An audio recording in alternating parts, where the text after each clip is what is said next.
This video is on hypothesis testing for a mean when sigma, the population standard deviation, is unknown.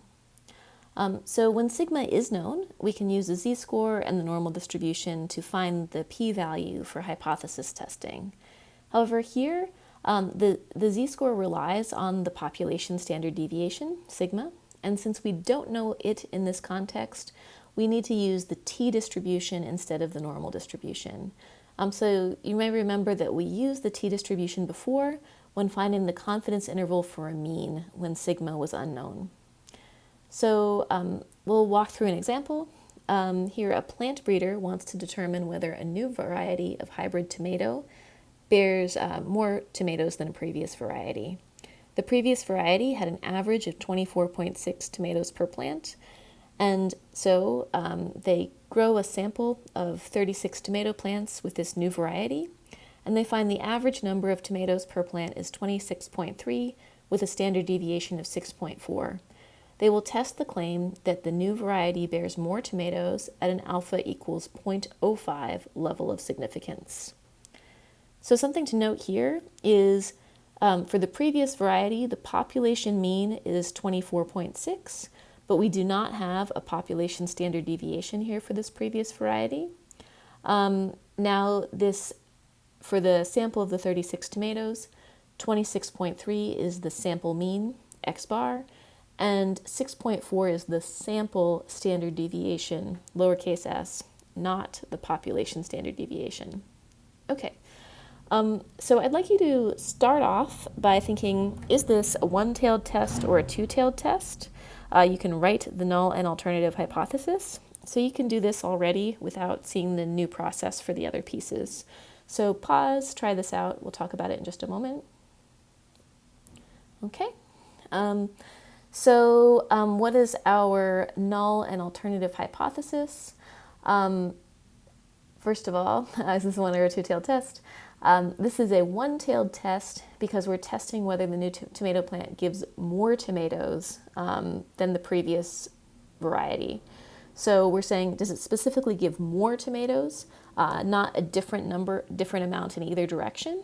And so the alternative hypothesis we're testing is that the population mean for this new variety of tomato is greater than 24.6.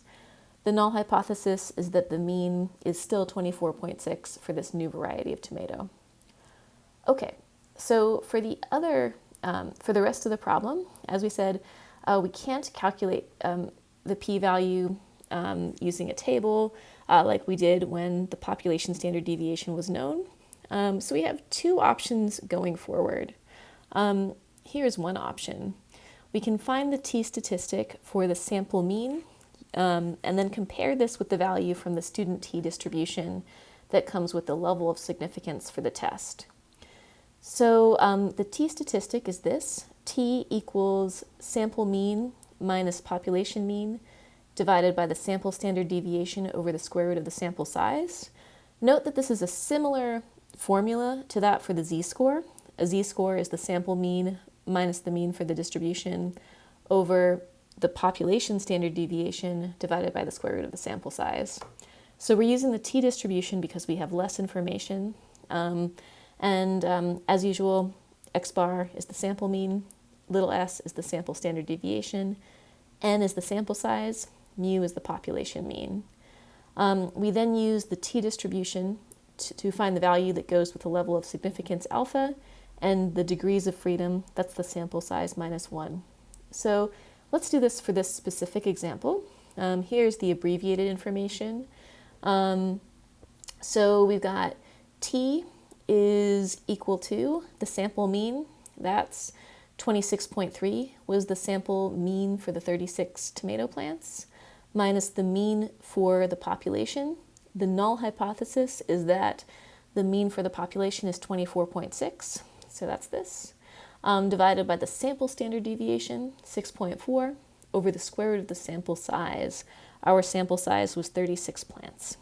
And so we get a t-statistic of 1.59. We then want to compare this with the value in the t-distribution that we would get based on the level of significance and the degrees of freedom. So the degrees of freedom is the sample size minus 1. That's 35 in our case. Alpha, because this is a one-tailed test, it's the area in just one tail. It's 0.05.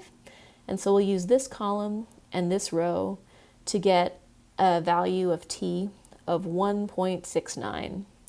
Okay, so our table gives t equals 1.69. What does that correspond with? That 1.69 is the value of t such that in the t distribution, 5% or 0.05 of the data in the t distribution, the values in the t distribution will be greater than 1.69. So values greater than t equals 1.69 occur less than 5% of the time. What was our t statistic based on our sample mean and sample standard deviation? It was 1.59. So in this case, it doesn't quite occur in the tail. The tail is where we reject the null hypothesis. This value, this t statistic, is not in the tail. It does not occur less than 5% of the time. So because our t statistic is not in the tail, we do not reject the null hypothesis. Something that occurs less than 5% of the time is enough evidence to say, okay, this occurs rarely, assuming the null hypothesis is true. We have not quite made that cutoff. We were close, but not close enough. And so in context, this means that from this experiment, we do not have enough evidence to show that this variety of tomato plants gives more tomatoes at an alpha equals 0.05 level of significance. Okay, so that's option 1. Option 2 is to find a confidence interval for the mean, assuming the null hypothesis again, and using the level of significance alpha. If the sample mean is outside the confidence interval, we reject the null hypothesis. And if the sample mean is inside the confidence interval, we do not reject the null hypothesis. So here we've got our formula for the confidence interval. The confidence interval, when again we don't know the population standard deviation.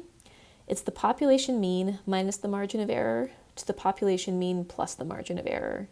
E, the margin of error, is equal to t times s, the sample standard deviation, over the square root of the sample size. This t is the one from the t distribution. And so the t from the t distribution, again, we're going to calculate it just like we did up above. The area in one tail, this is a one-tailed test, is 0.05. And the degrees of freedom is the sample size minus 1. Our sample size was 36 plants, so the degrees of freedom is 35. And so we're seeing where that row and column match, and we get a value for t of 1.69, just like we did above. So that means our margin of error is t times sample standard deviation over square root of n, 1.69 times 6.4 over the square root of 36, and this will give us 1.8 for our margin of error. So our confidence interval is the mean minus the margin of error to the mean plus the margin of error. Again, this mean, assuming the null hypothesis is true, that the new variety still gives us the same mean as the original variety, 24.6. Okay, so this is our confidence interval, 22.8 to 26.4. And what do we see? We look at the sample mean for our 36 plants. That was 23.6. And that 23.6 is inside the confidence interval. So because we are inside the confidence interval, this is something that could have occurred. We're saying that, again, basically the same intuition here. Something that is in the tail is something that occurs less than 5% of the time. If it happens less than 5% of the time, we reject the null hypothesis and say that the null hypothesis is false. In this case, that the mean could not possibly be 24.6. However, we were not in the tail. We were not in the rejection region. We were in here. We were inside the confidence interval. And so we do not reject the null hypothesis. And again, in context here, that means there is not enough evidence to show that this variety of tomato plants gives more tomatoes at an alpha equals 0.05 level of significance. We'll look at two-tailed tests in the next video.